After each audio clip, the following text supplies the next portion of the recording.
에베소서 6장 23절 24절 말씀입니다. 아버지 하나님과 주 예수 그리스도께로부터 평안과 믿음을 겸한 사랑이 형제들에게 있을지어다. 우리 주 예수 그리스도를 변함없이 사랑하는 모든 자에게 은혜가 있을지어다. 아멘. 끝으로 편지의 끝에서,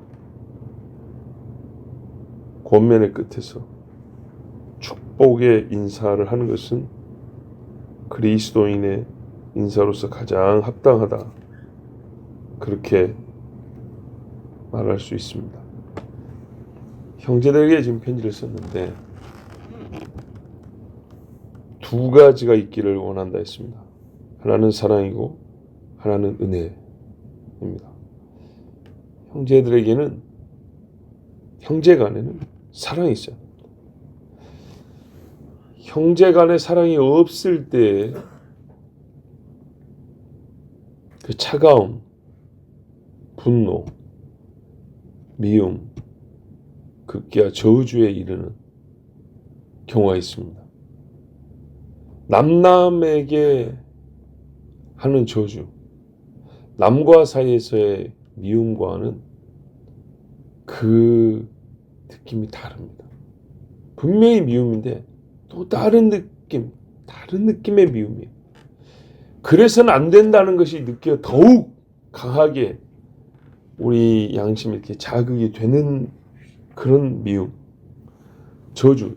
이거는 사람으로서 여기까지 이러면 안 되는데라는 분명한 인식을 주는, 내가 말할 때마다, 내가 악한 말을 할 때마다, 즉 더욱 큰 죄가 된다는 것을 자기가 아는 그런 저주, 형제 안에 사랑이 없을 때 일어납니다.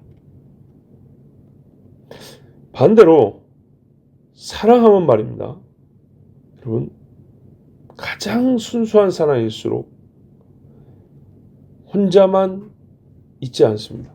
사랑 혼자만 있지 않습니다. 오늘 말씀대로 평안과 믿음이 동반됩니다. 사랑은 그를 동반시킵니다. 우리가 사랑이라는 관념으로서 사랑을 느끼고 해야 하는 것이 아닙니다. 사랑이라는 말이 눈에 보이는 경우에 사랑이라는 말을 합니다. 즉, 사랑을 하는 사람이 있을 때 사랑이라는 말을 꺼내고 느끼고 사랑을 알게 됩니다. 그렇지 않습니까? 사랑하는 사람이, 내가 사랑하든 그가 나를 사랑하든 없을 때 그냥 시도 뜻 없이 사랑이란 말이 떠오르던가요? 막 느껴지던가요? 아니죠. 그 말 단어 자체가 사랑의 느낌을 주는 거 아니라니까요. 최소한 그런 경우가 있다면 어디선가 사랑하는 사람을 본 적이 있어야 되는 거예요. 사례를 들어본 적이 있거나, 그럴 때 사랑이라는 말만 들어도 그게 약간 간접적이지만 이 마음속에 뭔가 이렇게 좀 느낌이 있죠. 사랑의 뭉클함, 막 설렘, 연애 이야기를 들은 적이 있을 때 사랑하면 이러지. 전혀 어떤 사랑의 행위자, 즉 사람이 없는데 사랑이란 단어 바꾸면 이렇게 다른 것도 마찬가지예요. 미움을 본 적도 없고, 하루 강아지가 미움이라는 글자를 이렇게로 넣었다 해가지고 미움을 경험하거나 느끼는 거 아니거든요. 그죠? 글자를 막 배우는데 사 따로 랑 자로 배운 다음에 붙여가지고 사랑 이렇게 배웠다고 사랑을 느끼는 거 아니다 이 말이죠.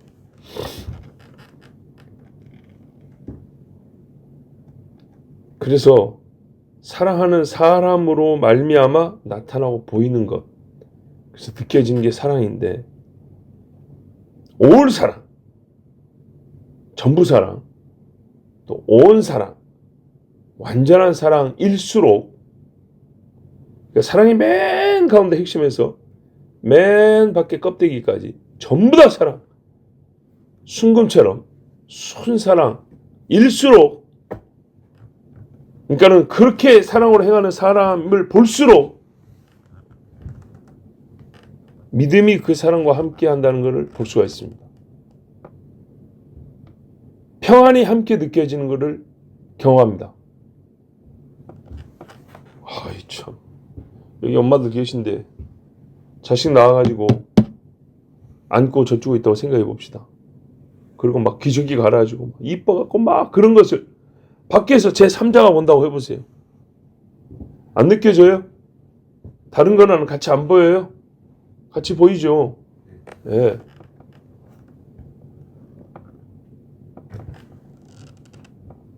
완전한 사랑으로 행하는 사람에게, 자, 생판 모르는 남녀, 글자 사자고 랑자고 두 글자 가르쳐줬다고 느껴질 수 없는 진짜 사랑이 불꽃 튀기는 두 남녀에게서 보인단 말이죠.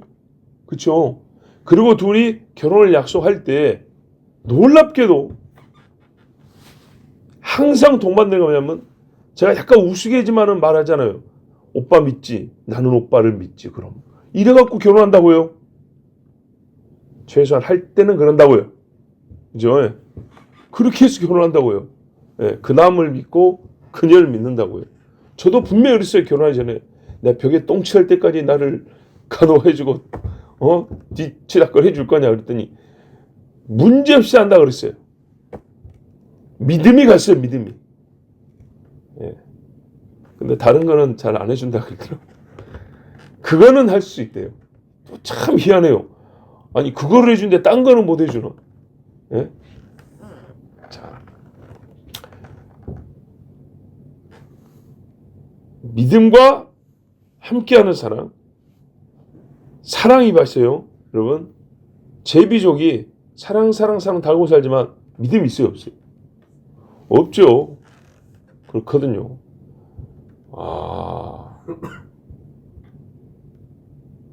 깡패들끼리 브라더 사랑해 막 그러지만 평안이 느껴집니까? 아니죠. 네. 왜 참 사랑일수록 믿음과 함께하냐? 아버지 하나님으로부터 사랑이 나오기 때문입니다. 우리가 맨 처음 사랑을 어디서 보냐면 아버지에서 보거든요. 아버지, 신실하신 아버지, 미쁘신 하나님. 길게 말 안 하겠어요.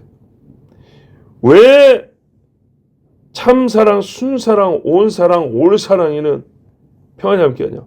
그리스도, 예수 그리스도로부터 사랑이 나오기 때문이거든요. 우리가 거기서 사랑을 보거든요. 그죠? 그리스도를 사랑하는 또한 그리스도를 통하여 사랑을 아는 사람에게 마음의 평안, 화평 주어지지 않습니까? 바꿔 말해볼까요? 온 평안, 참 평안은 어디서 나오냔 말이에요. 참 평안은 사랑과 어울리지 않습니까? 완전한 믿음은 사랑하고 떼어놔야 완전해집니까? 같이 있어야 완전해지는 거 아닌가요? 자, 형제들 간에 사랑한다고 하지만 믿음이 결여된 의심이 있다고 해보십시다. 그러면 만약에 사랑이 순수했다 치더라도 갈수록 믿음이 떨어진다고 생각해보자고요. 사랑은 그대로 있는데 겸하여 있던 믿음이 부실해지고 있어요. 저걸 믿을 수 있나? 계속 이러고 있어요. 부부간에도 제 여자가 요즘에 마트를 너무 자주 가는 것 같은데 요즘에 마트 가면서 바람 핀다 그래요. 이렇게 해가지고 의심이 든다. 그러면 요 사랑도 벌써 금가고 있는 거 아닌가요?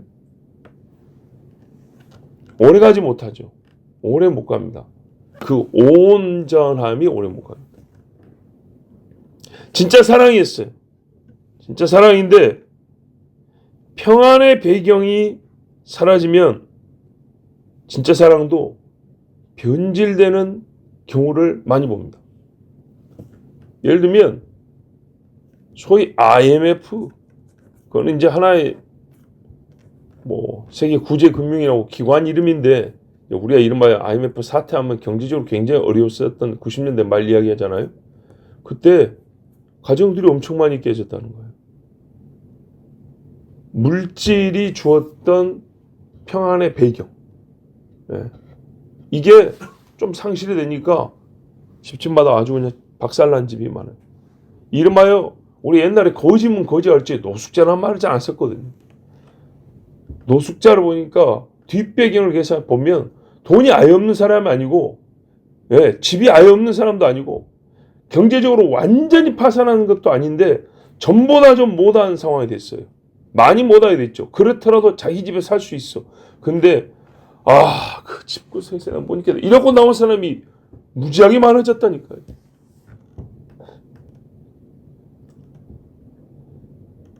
전쟁이 있어요.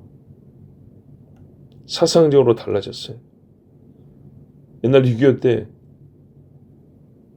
한 집안의 형제가 남쪽 남한군, 북한군 이렇게 나오고 싸웠어요. 한 동네인데 희한하게 선이 그어져가지고, 원래 한 동네였는데 희한하게 선이 그어져서 요 반쪽은 북쪽에 들어가고 반쪽은 아래쪽으로 들어가는 이런 희한한 일이 벌어졌어요. 그래가지고 어떻게 합니까? 또 죽인다고 싸웠어요. 명절 되면 우리 어릴 때 추억이 뭐가 있냐면요. 우리 집은 겨울에 김을 했단 말이에요. 설 되면 김을 많은 집들 이렇게 나눠주고 다녔어요. 꿀도 좀 나누고. 우리 집에서 있는 거는 그 두 가지입니다. 그러면 우리는 바다에 살았지만 당시로서는 제가 아주 어릴 때는 그물로 고기 잡기를 좀 했는데 뭐 10대 때는 안 했단 말이에요. 그러면 오히려 이제 고기를 잡아서 먹고 사는 집에서 우리 집에 생선, 겨울에 나는 고기들을 선물해 줬다고. 이렇게 하면서 주면 이게 이웃 사랑이에요. 재밌죠? 예. 우리 집도 평소에 못 먹던 거 한번 먹어보고. 그런 집에 이렇게 개울이 하나 있는데 그걸로 나눠줬다고 생각을 해봤어요. 그래가지고 친구 간에 서로 총 싸우고 죽인단 말이에요. 자, 평안의 배경이 사라지기만 해도 본래 굉장히 서로 사랑했던 사이인데도 어쩔 수 없다라는 이 또 다른 조건으로 말미암아 울면서 촛불을 겨누다가 나중에는 진짜 거품 물고 싸우는 그런 경우가 생긴단 말이죠. 그렇다면 여러분, 사랑이 있기를 원한다면 그 온전한 사랑을 누리고 오래 사랑할 수 있도록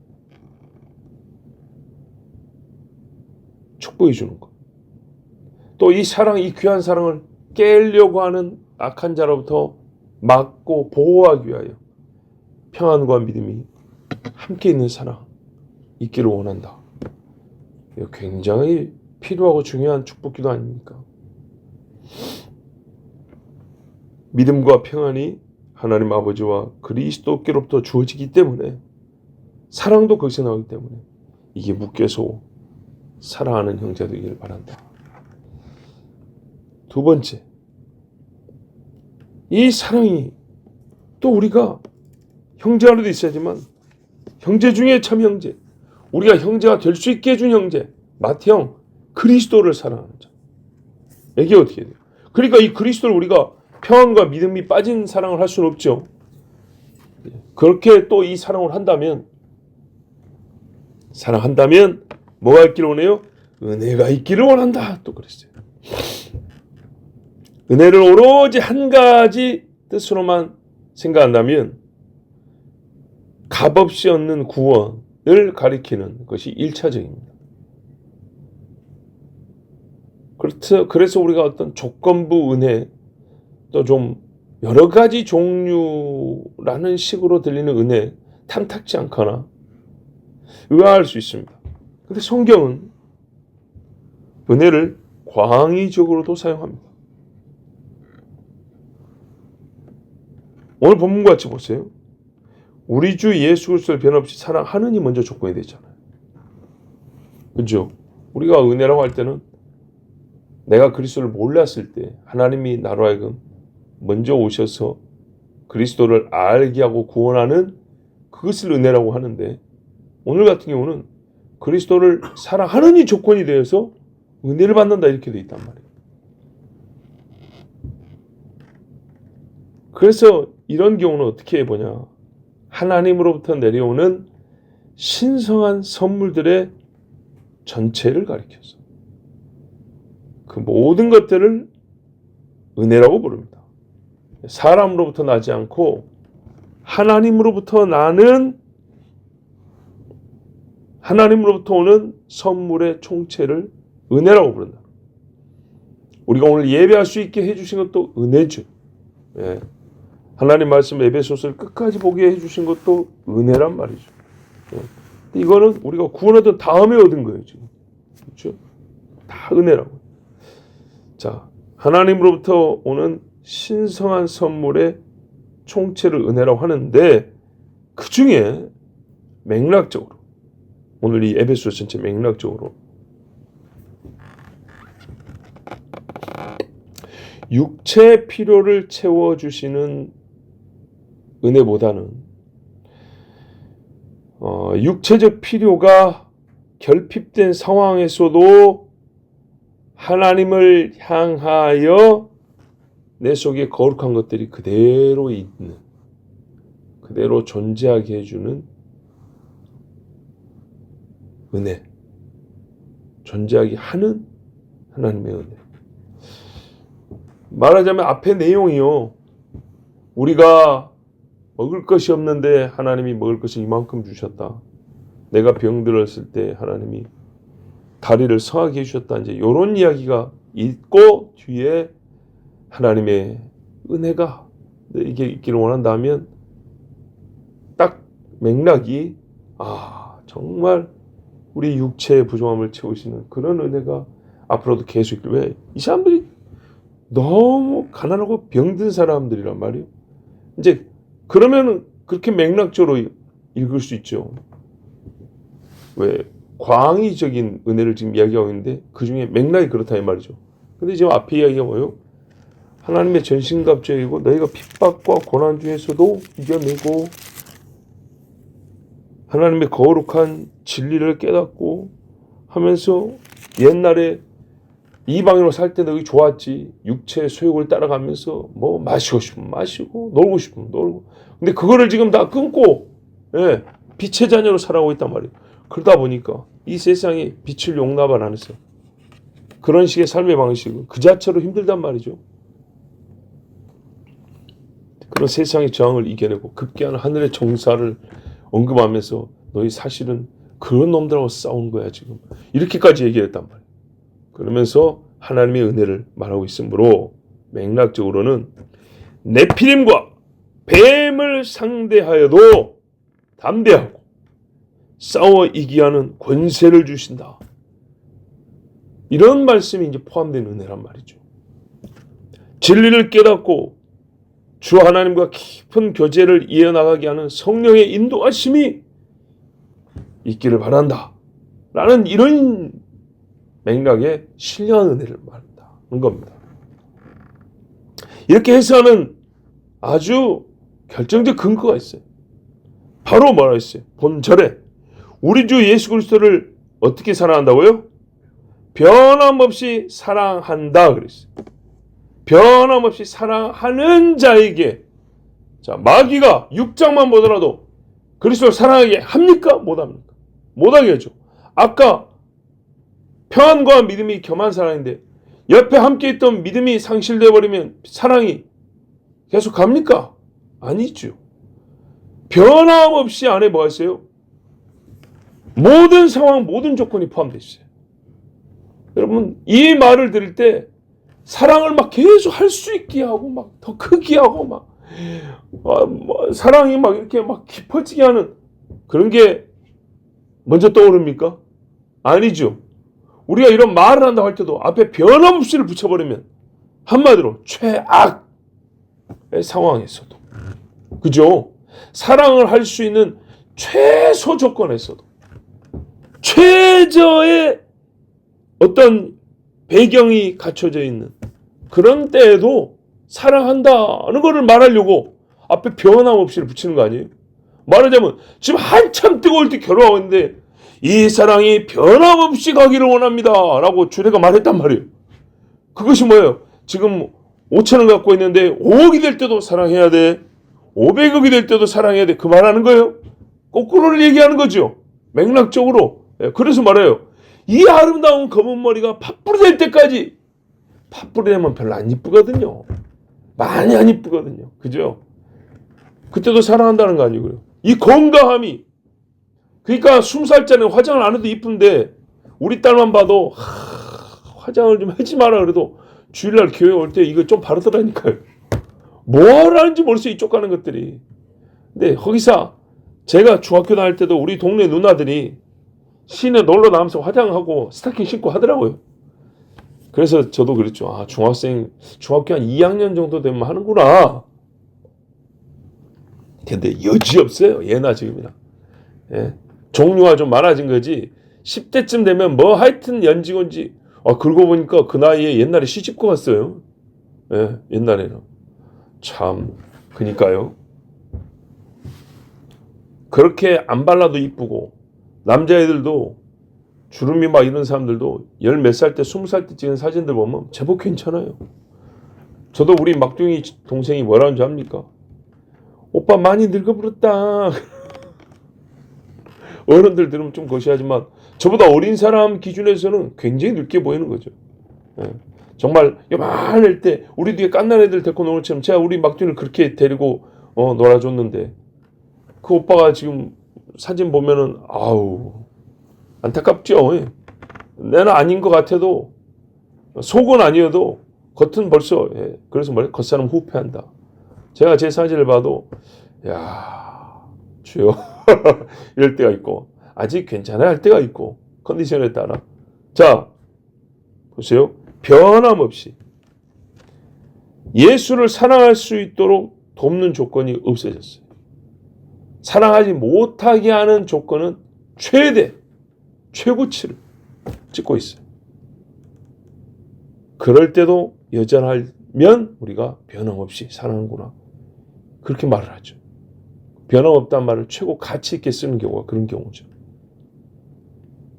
한마디로 말해서 모든 것이 다 변해도 즉 모든 변화하는 가운데 사랑이 놓여 있어요. 모든 것이 다 변화하는 가운데 이게 가만히 있는 게 비정상 중에 비정상으로 여겨져요. 네. 변하는 것 위에 변하는 바닥 위에 놓여져 있다. 이제 우리가 이런 경우 있죠. 신발이 흙에서 잘 안 미끄러지는 최고로 좋은 신발을 신었다 하더라고. 그런데 보세요. 발바닥에 모래가 한 층만 있으면 그 신발이 그 모래층을 뚫고 들어와서 땅바닥을 딱 짚고 지지할 수 있어요. 그죠? 근데 모래층이 10알갱이가 쌓여 있으면요. 내 신발이 5알갱이까지는 파고 들어가요. 근데 그 밑에는 못 파고 들어가죠. 그 밑에 6, 7, 8, 9, 10 여기서 알갱이들이 서로 미끄러졌고 구르고 있으면요. 아무 소용없죠. 그거보다 심한 게 이겁니다.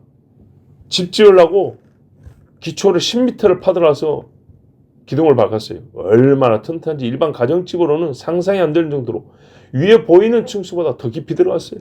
훨씬 깊이. 와 대단하다 했는데 20m 밑에 집안이 뜯어져 가지고 땅 위에서 흘러가고 있어요. 그러면 그 기둥 박은 소용이 있어요 없어요? 아무 소용 없죠. 예.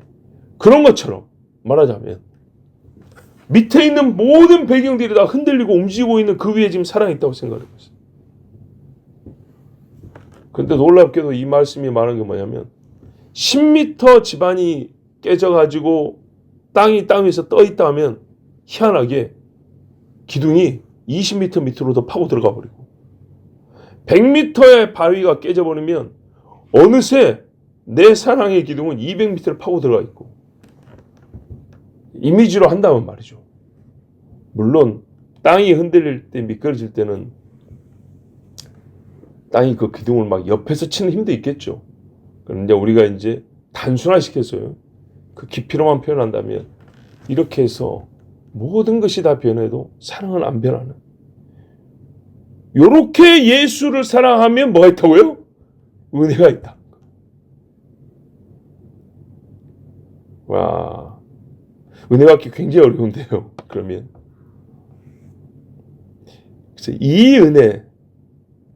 그래서 이 은혜를 뭐라 했어요?